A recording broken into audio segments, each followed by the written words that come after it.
Всем привет! Вы на канале «Шить для себя – это удобно». Сегодня мы будем шить простую пижаму. Сложность только в том, что край борта и воротник, может быть карман и немножко манжет внизу будет обрамлен кантом. Это вся сложность. На самом деле пижама очень простая. Длина ее где-то район 65 сантиметров. Плечо слегка спущенное, сантиметров 60. В нормальном состоянии это 12-13. Вот. Оно не сильно широкое. Брюки без бокового шва на резинке. Шить мы будем на стройную девушку 46 размера, обхват груди 92. Прибавку по груди, то есть сетка будет 54 сантиметра. Как строю базовую конструкцию, я вам рассказывала на канале. Ссылку всегда сможете найти под этим видео. Длина самой блузки 65 сантиметров и длина рукава, вся длина 77, а плечо 16 останется на длину рукава. Брюки по боковому где-то метр 96, вот так, в зависимости от того, как я решу, длинные либо чуть-чуть укороченные. Обхват бедер в моем случае 105 сантиметров. Моделирование очень простое. Для моделирования я буду использовать базовую основу брюк. Вы ее тоже всегда сможете построить. Все ссылки найдете под видео или в плейлистах построения базовой конструкции брюк. Вот. И на основании базовой конструкции я покажу, как можно сделать быстро именно брюки пижамного типа. И верхнюю часть также на основании базовой конструкции. Она у вас должна быть. И вот на основании ее мы построим быстро пижамную рубашку.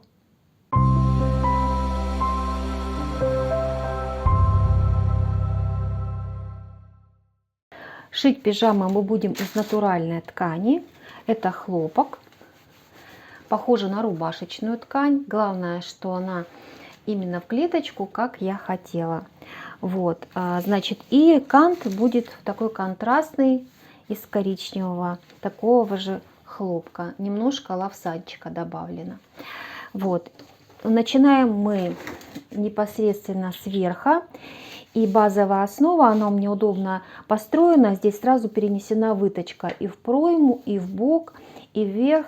И в зависимости от того, как вы хотите и какой у вас объем груди, вы всегда сможете переснять ту версию выточки, которая вам понадобится. У меня будет плоский крой, и выточка не понадобится. Я ее временно практически перевожу в пройму и переснимаю на кальку.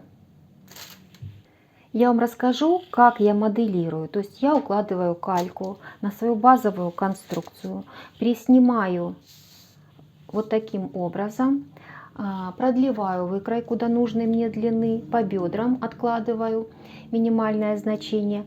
И теперь важно мне, вот здесь у меня сейчас прибавка на 50 сантиметров, то есть от 92 объем груди это 46, а у меня вот здесь 50. Вот, а мне нужно, чтобы получилось 54. Нужно добавить с одной стороны 2 сантиметра и со стороны спинки 2 сантиметра. Поэтому я откладываю 2 сантиметра и расширяю в сторону, вот так.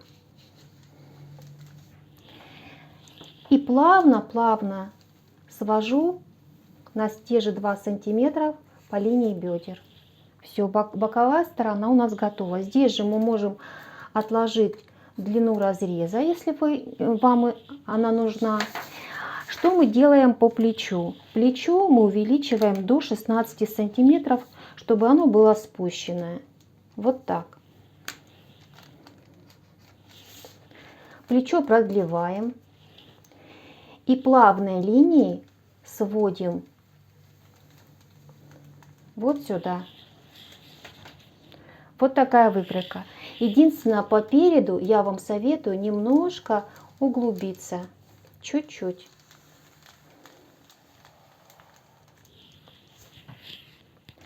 Теперь, что я делаю по горловине? По горловине буквально расширяю на 0,7 и обрезаю горловину. Этого будет достаточно. Теперь нам нужно сделать линию полузаноса. И линия полузаноса в моем случае где-то 2 сантиметра. И параллельно средней линии отмечаю линию полузаноса.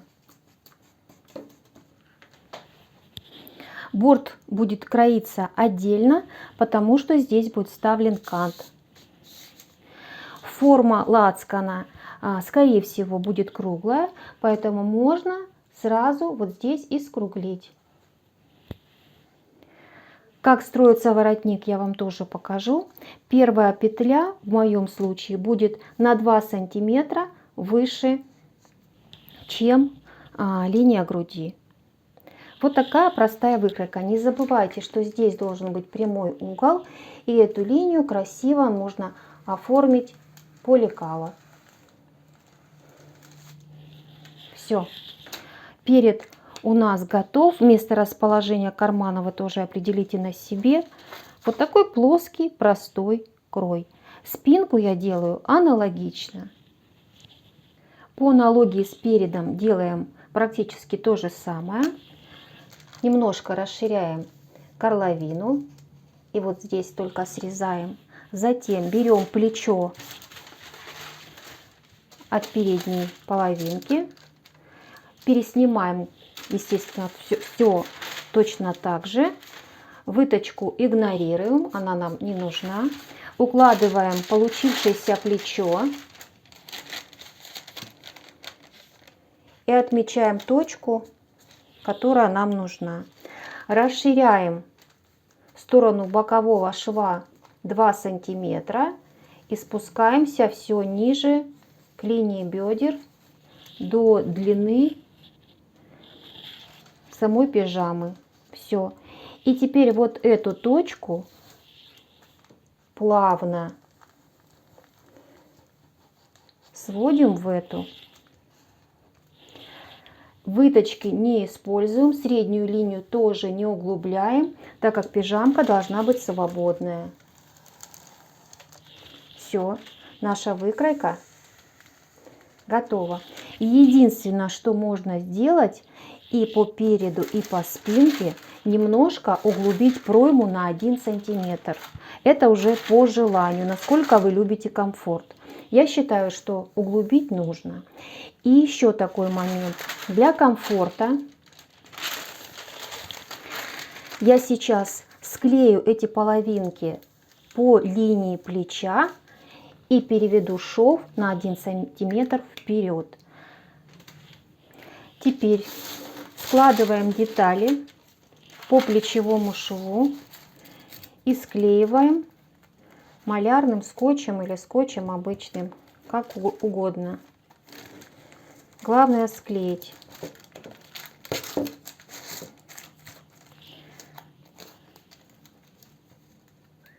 Склеиваем. И теперь наша задача сначала отметить шов, как он идет по выкройке, а нам надо его перенести со спинки наперед. Поэтому сюда я 0,7 спускаюсь, а сюда где-то 1,5. Вот, то есть 0,7, 1,5. И вот так называемый баланс будет соблюден.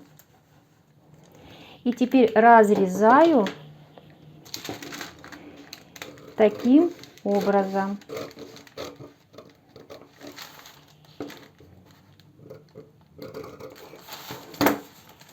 Вот что у нас получается. Обязательно выравниваем по горловине, чтобы у нас было все ровно.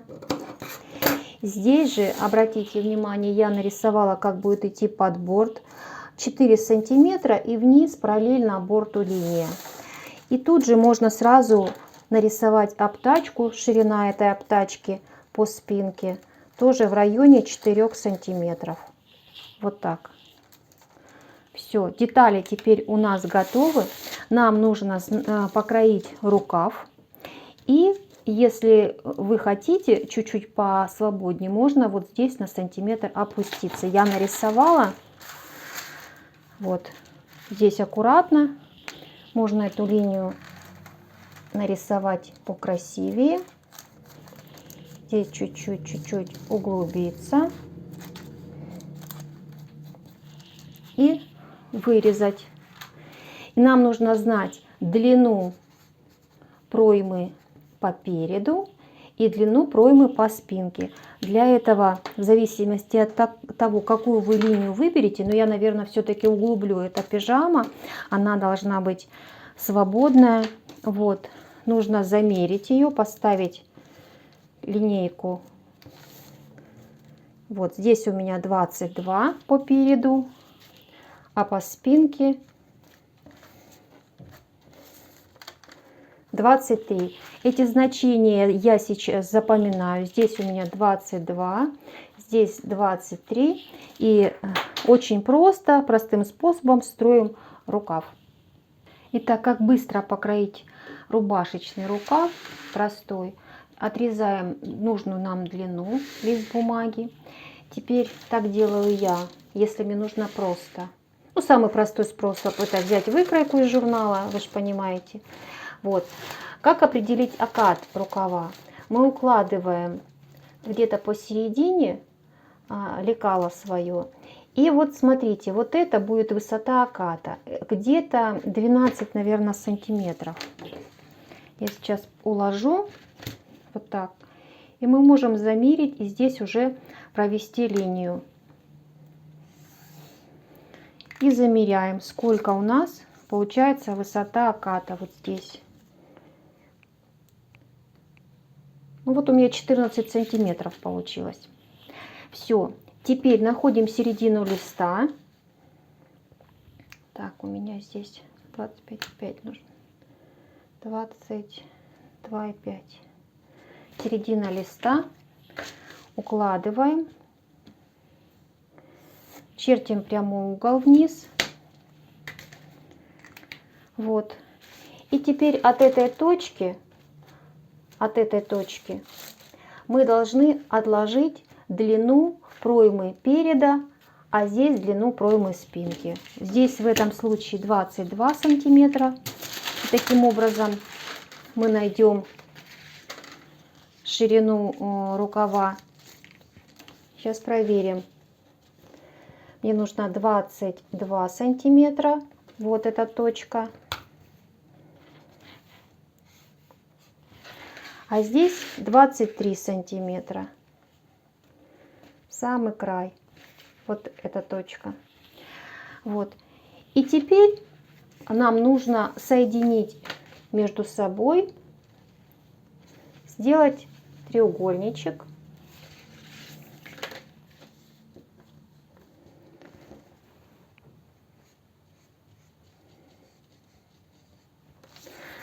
Поделить эти участки на 4. То есть мы можем сначала поделить на 2, потом еще на 2, еще на 2. И вот так провести. И от руки сделать окат рукава. Значит, со стороны переда я сейчас нарисую, потом сантиметры вам покажу.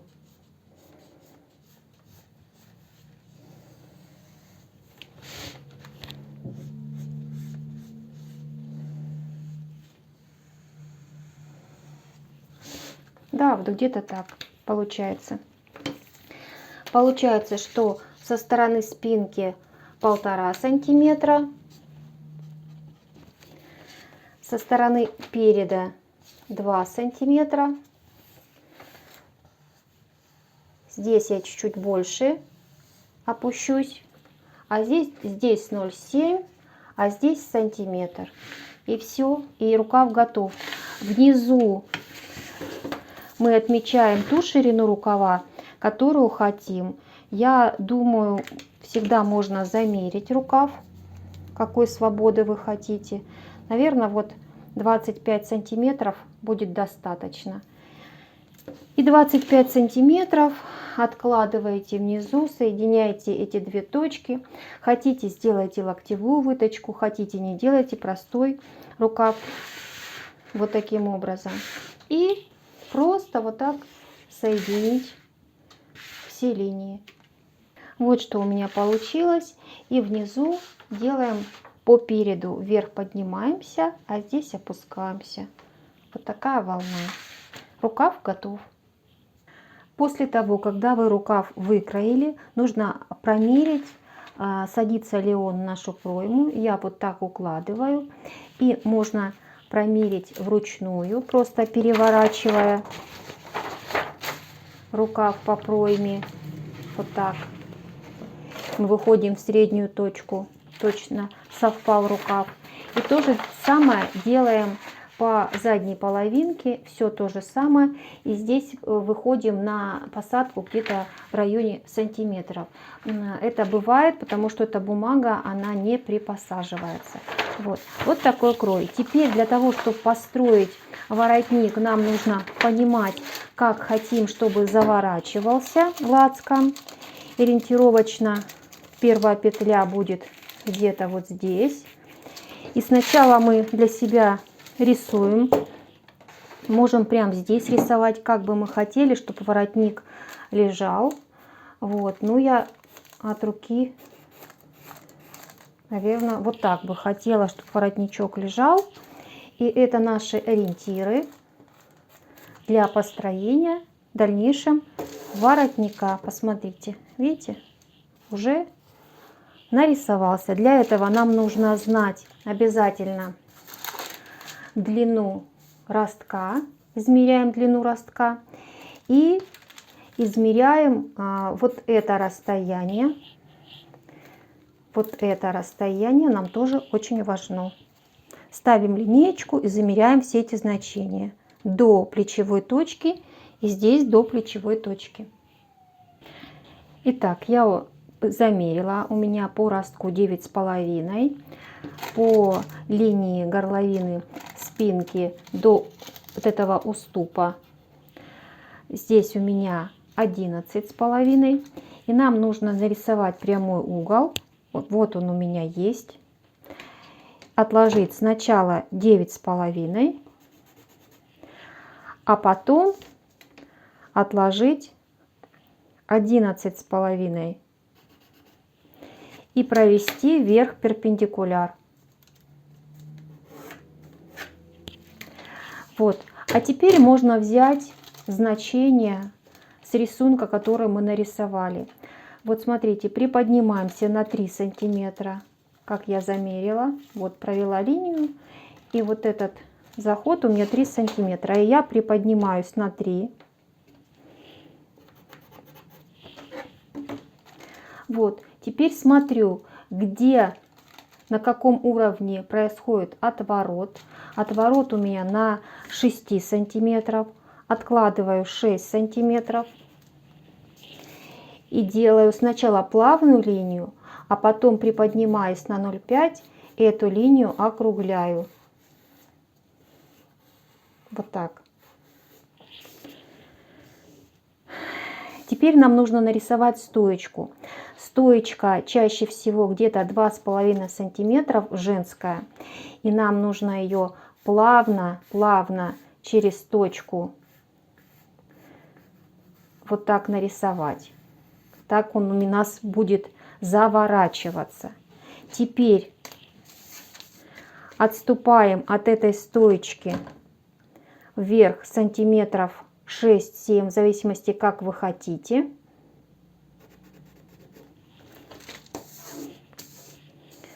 Здесь можно прям наложить, вот таким образом наложить. И отрисовать тот воротничок, какой вы нарисовали здесь. И теперь соединить эти точки. Вот так просто мы получили тот воротник, который захотели. Значит, вот эту линию нужно промерить и понять, подходит она нам или нет. Я сейчас все вырезаю, обвожу и намечаю все контрольные точки на воротнике. Здесь форма может быть любая, какую вы захотите. И шире, и уже, по вашему желанию. У меня получился вот такой воротничок. Я отметила контрольные точки. Только обратите внимание, вот стоечка, она идет не в эту точку, она идет вот в эту точку. И при прикладывании воротника, вот смотрите, совмещается плечевой обязательно. И затем вот эта линия, она совпадает с линией середины спинки. Единственное, вот здесь аккуратненько, буквально немножко на 0,5 можно округлить. Вот так. Чуть-чуть приподняться. Совсем немножко. И перейти вот в эту точку. Получается здесь. Проверяем. И вот такой воротничок. Все, выкраиваем. А как краятся брюки, я уже покажу на ткани, потому что там совсем все просто. Ширина ткани в моем случае 1,50 м. Я укладываю базовую основу брюк. И от одной стороны до другой буду использовать всю ширину. В моем случае обхват бедер здесь 150 сантиметров у девочки. И вот этот расстояние между ними и будет та свобода, которая необходима для пижамки. Укладываю. Как вы понимаете, вырезать боковой шов я не буду, а оставляю таким образом. Только на участке колошинки, вот здесь вот, у меня будет от линии колена немножко другой срез. Вот здесь. То есть я от середины отложу переднюю половинку, заднюю половинку и все остальное срежу. Так я пользуюсь базовой конструкцией для построения, для пошива брюк пижамного плана. Вот так. Итак, детали кроя брюк я хочу вам показать. Это сами лекала. Замеряете внизу ширину, какую нужно. Складываете ширину по спинке. У меня это где-то 50 сантиметров, то, что нужно. Вот. И вот так отмеряете внизу нужную вам величину от середины и сводите все от среднего среза. В разложенном состоянии брюки выглядят следующим образом. Как я уже говорила, брюки такие есть у меня на канале из трикотажа. Как они шьются, я вам показывать не буду. Все очень-очень просто. Просто соединяете по шаговому сначала, а потом по среднему одной строчкой соединяете. Нужно будет обработать верх и низ брюк и все брюки. Как вырезать пояс? Замеряете половинку брюк, умножаете на 2. Все соединяете в кольцо, вовнутрь вдеваете резиночку и притачиваете по верху. Пижамные брючки. И теперь я раскраиваю, обычно, как всегда, раскраиваю саму блузочку пижамную и показываю вам детали кроя. Так выглядят детали кроя. И обратите внимание, что я совместила, конечно, по боковому клетку. Рукав не совмещала, ткани уже не хватило. И чуть длиннее сделала. Не 65, а где-то 70 у меня будет длина блузки для пижамки. Теперь тут же, обратите, вот, видите, под борт уложила. И выкроила под борт, насколько хватило. Значит, этот размер у меня в одну ширину поместился. Если у вас 48 размер, вы еще поместитесь. А вот, к сожалению, если 50 и выше, в одну ширину не поместитесь. На такую пижамку у меня ушло где-то 2,30-2,50 ориентировочно ткани при ширине 1,50 м. Значит, еще выкроила рукав. Я брала остатки, поэтому точно сказать не могу. Вот что у меня получалось. Вот из кусочка выкроила рукав. Вот. И теперь нужно нарезать либо косую пейку, либо поперечную. Я попробую поперечную для канта, потому что он очень эластичный, и вполне возможно, что этого будет достаточно. Сейчас сделаю так и так, посмотрю, что лучше. Как собирать саму пижамку? Все очень просто. Нужно совместить плечевые сначала между собой. Можно обрабатывать на верлаке, можно запашивочным швом, как угодно. Сначала мы собираем плечевой, затем втачиваем рукав, а затем рукав по нижнему срезу и боковому одновременно соединяем. Как втачать воротник, соединить с подбортом уже с кантом, я на этом остановлюсь поподробнее. Итак, я вам показываю, как заготовить кант. Вот я использую вот такой шнур. Если у вас есть потоньше, то лучше чуть-чуть потоньше. Нарезаю полоску ткани 2,5 сантиметра, так чтобы вот так при складывании он получился 1,2 где-то.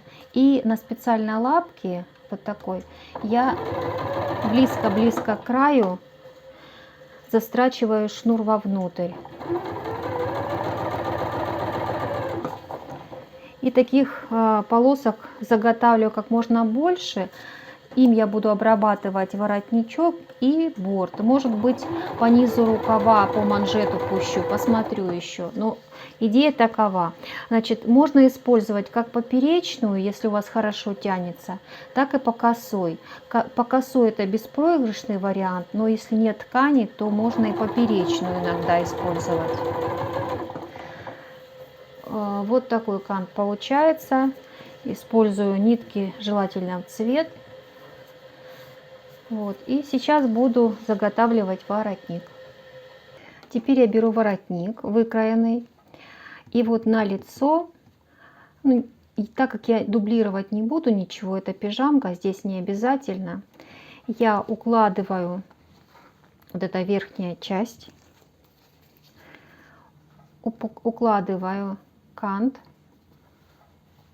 и на той же самой лапке его пристрачиваю, чуть-чуть выпускаю вперед.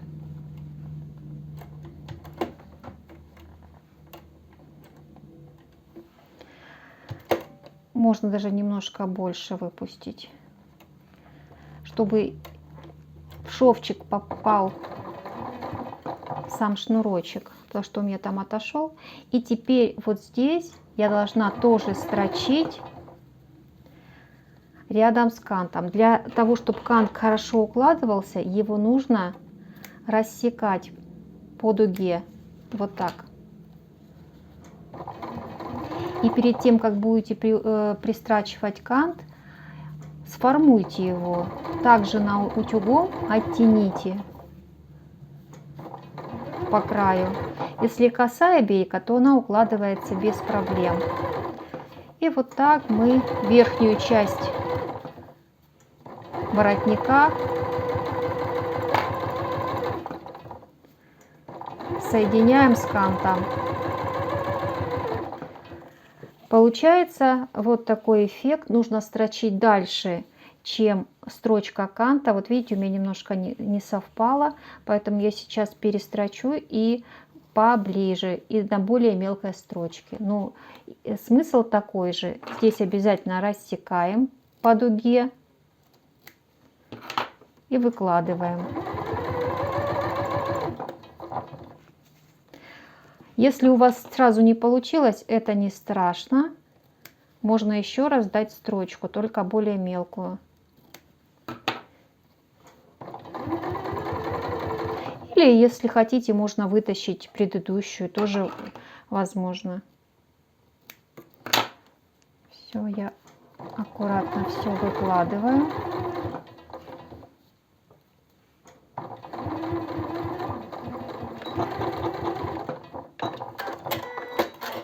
И отрезаю.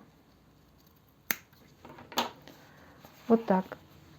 После чего лицо с лицом складываю с верхним воротником и обтачиваю по верхнему краю.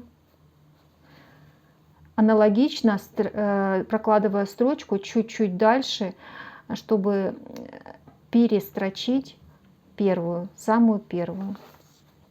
Сначала закрепляем иголочками или сметываем.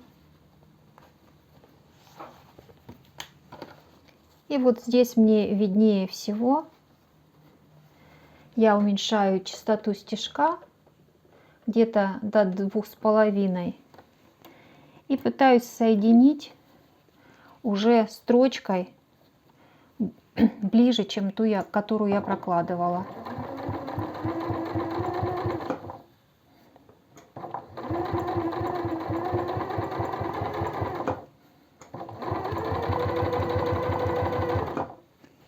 Вот таким образом. Конечно, после всего этого нужно вывернуть, отутюжить.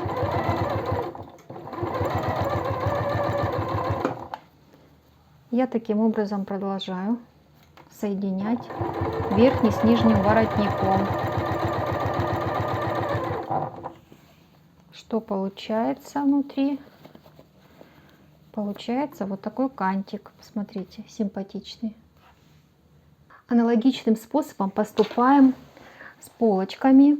Вот, у меня здесь есть рассечка. И вот на правую сторону я борт тоже полностью буду отделывать, декорировать непосредственно кантом. А вот со стороны левой полочки только до первой петли.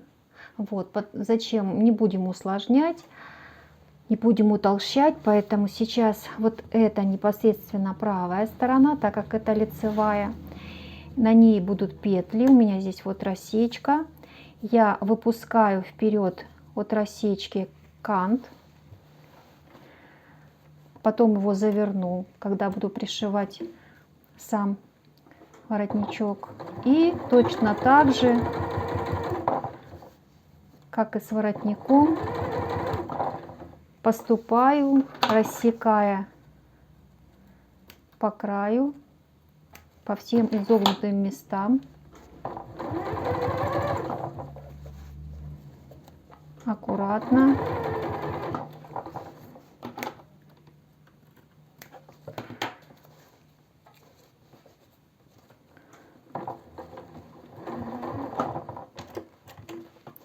И если кантик немножечко выходит, то можно проложить еще одну строчку поближе к краю. Все, я продолжаю.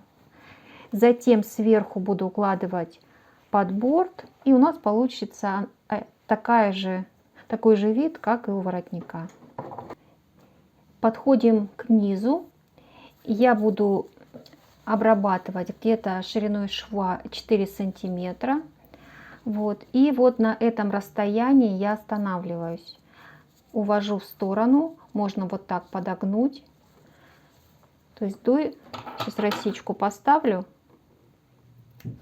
Вот так. Дострачиваю до рассечки.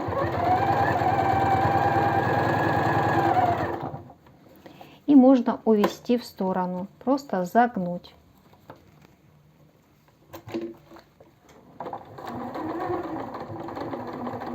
Все, закрепку поставили. И все. Здесь у нас подогнется край. И будет все аккуратно. После обработки канта я стачиваю плечевые. Так будет удобно. После плечевых я все обработаю на верлаке. И дальше займусь обработкой горловины и борта, чтобы он мне потом не мешал.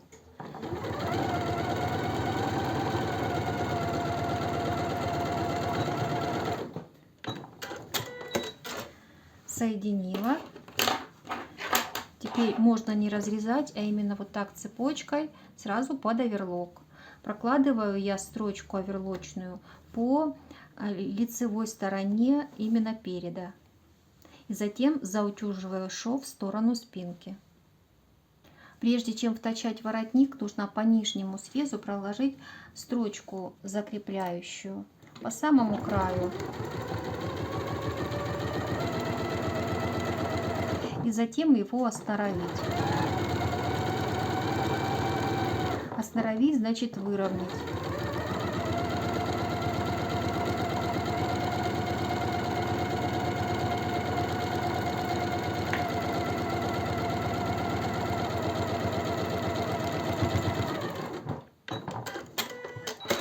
Укладываем его посередине, намечаем центр, сравниваем его и вот излишки обрезаем. И аналогично поступаем вот уже с образовавшейся горловиной. По плечевому я прокладываю стабилизирующую строчку, одновременно закрепляю вот эти выдвинутые вперед края, вернее их нужно вот так под низ немножко, вот так, да, под низ. И прокладываю стабилизирующую строчку по линии горловины переда и ростка. Она не позволит в дальнейшем горловине растянуться.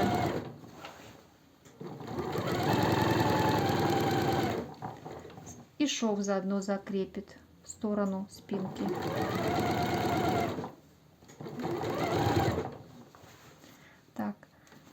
Так как мы будем отворачивать в эту сторону, получается, да, все правильно. Нужно подвернуть в эту сторону.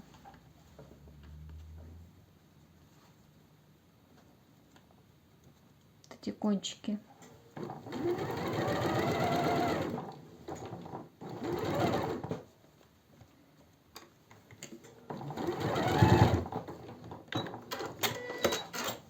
И теперь притачиваем воротник. Укладываем лицом вверх, ту сторону, которую вы решили сделать верхом. От центра начинаем соединять, плавно переходя вот в ту точку, куда вы планировали. Соединяете, и затем будет это обрабатываться под бортом. Но сначала втачиваем воротник в горловину.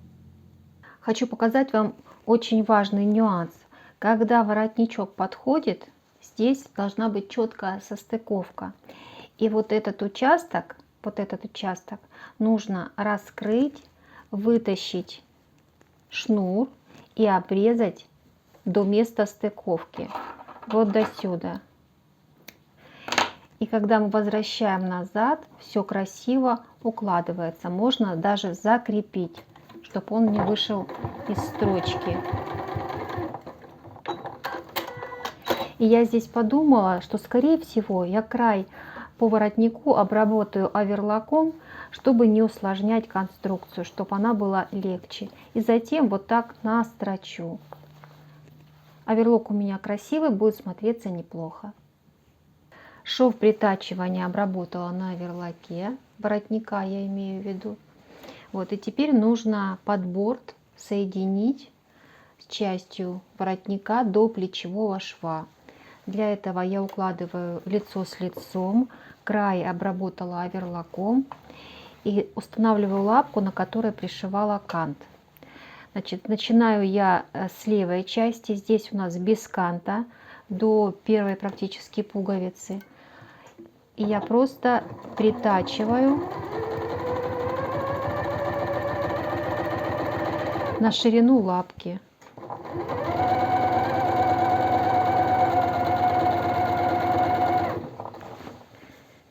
Под борт вы можете сколоть.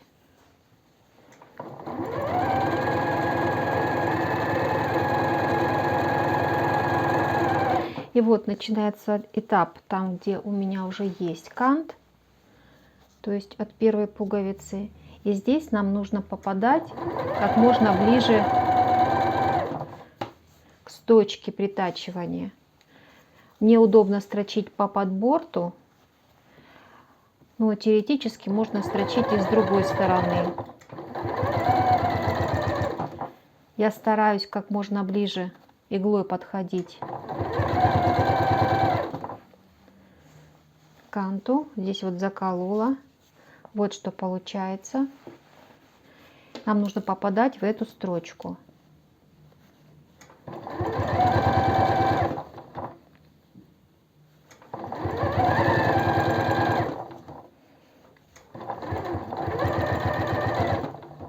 И постараться здесь повторить вот этот полукруг.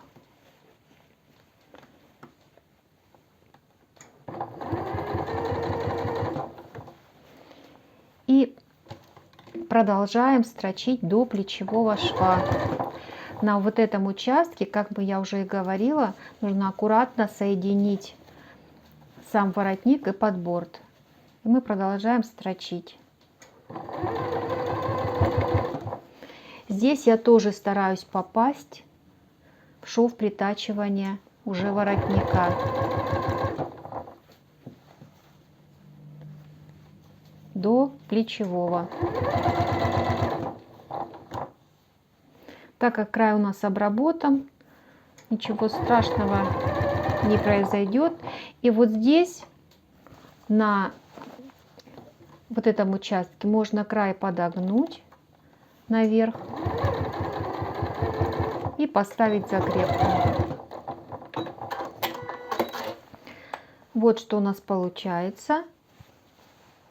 Теперь нужно все аккуратно подрезать, угол рассечь и вывернуть на лицо. Вот видите, вот здесь у меня далеко получилось, поэтому мне нужно аккуратно подлезть еще раз и дать строчку уже с удобной мне стороны, вот со стороны той строчки, которую видно. Я здесь исправлю и дам строчку как можно ближе к канту. Вот так выглядит край воротничка. На мой взгляд, очень симпатично. Изнутри я подрезала в уголочки и рассекла. Все, вот так это выглядит. Теперь мне осталось все это приутюжить. То же самое делаю с другой стороны. Теперь в открытую пройму на лицо укладываем лицо с лицом рукав. И вот я его вметываю, вернее уже втачиваю. Смотрите, все идеально совпадает.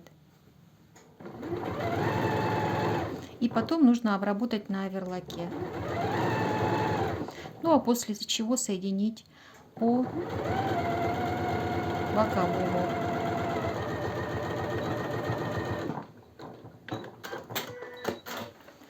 Вот что у меня получается.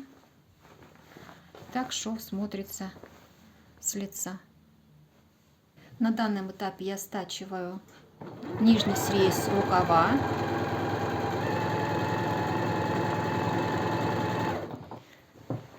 Подхожу к шву втачивания рукава, совмещаю обязательно швы.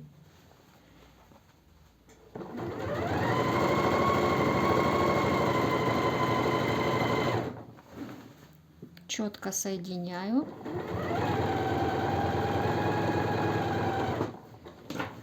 Вот. И также перехожу плавно в боковой до самого конца. Если хотите разрезы, значит нужно остановиться на разрезах. Это уже по вашему желанию.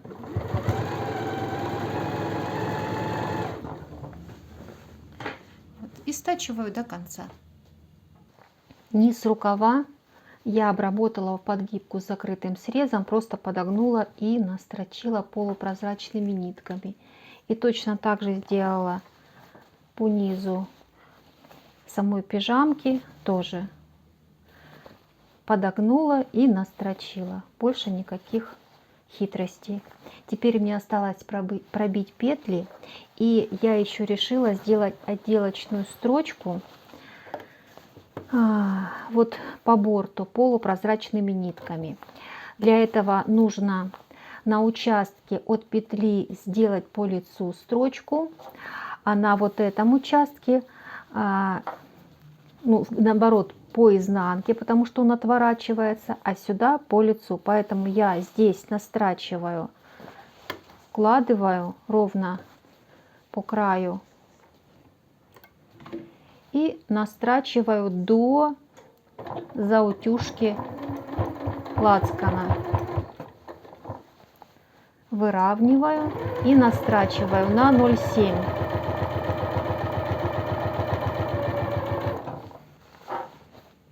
Тем самым закрепляю борт.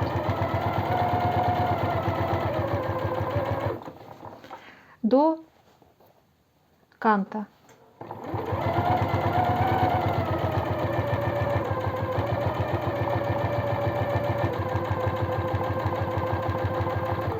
Здесь ставлю закрепку.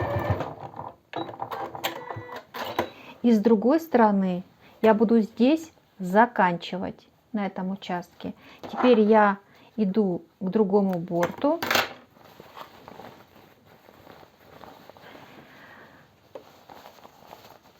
И мне теперь нужно настрачивать по лицу. Здесь по лицу, а с этой стороны по изнанке.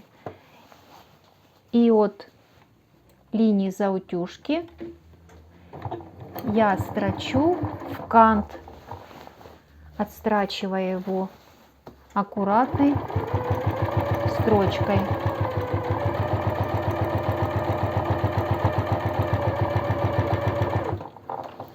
И здесь же я уже разметила петли. Вот иголочка. Аккуратно все укладываю и отстрачиваю. Я заканчиваю свою пижамку. Строчку можно сделать немножко крупнее. У меня стоит 2,7.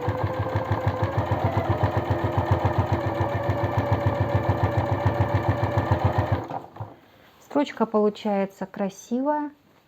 Полупрозрачными нитками всегда получаются красивые строчки. Я продолжаю. По низу, когда я закончила настрачивать, вот здесь есть борт, который тоже подстрочен, так же как и передняя половинка. Я по краю просто его закрепляю. Это можно делать и вручную. Я хочу сделать строчку.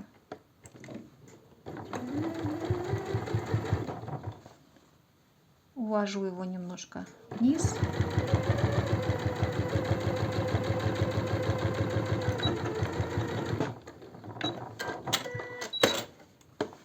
И вот так борт закрепляю. Ну все, пижама готова. Можно рассматривать. Так она смотрится с лица. Петелечки я пробила. Пришила пуговицы в цвет. Вот так смотрится воротничок. Настрочила полупрозрачными нитками. Внизу, низ, рукава. Все очень аккуратно. Еще один на манекен покажу. Вот. И, конечно же, я шила брючки, можно сказать, за камерой. Сейчас они наизнанку. Здесь практически 3 шва. Значит, шаговый, бокового нет, и средний шов. И здесь резинка. Резинку, надеюсь, может вшивать любой. Все. Низ подшит обычным швом в подгибку. Я выворачиваю. И вот так смотрятся брючки. На мой взгляд, тоже неплохо. В связи с тем, что ткани у меня не хватало, я не сильно подбирала клетку, но я думаю, для сна и так сойдет. Но ткани мне не хватало, чтобы совместить. Вот. Как-то так, девчонки. Ну все, пижама готова. Так она выглядит издалека. Теперь я поднесу поближе, чтобы лучше на нее посмотреть. Вот такая пижама у меня получилась на пуговицах, без выточек, свободная, комфортная, широкий подборт. Так брючки выглядят. Со стороны спинки Главное, из натуральной ткани. Так смотрится рукав. Шов переведен вперед где-то на сантиметр. И по краю кант. На мой взгляд, очень симпатичная пижамка для дома. Кому нравится, ставьте пальчики вверх, нажимайте на колокольчик, и вы первыми узнаете о всех новинках, которые выходят на моем канале. Всем творческих успехов!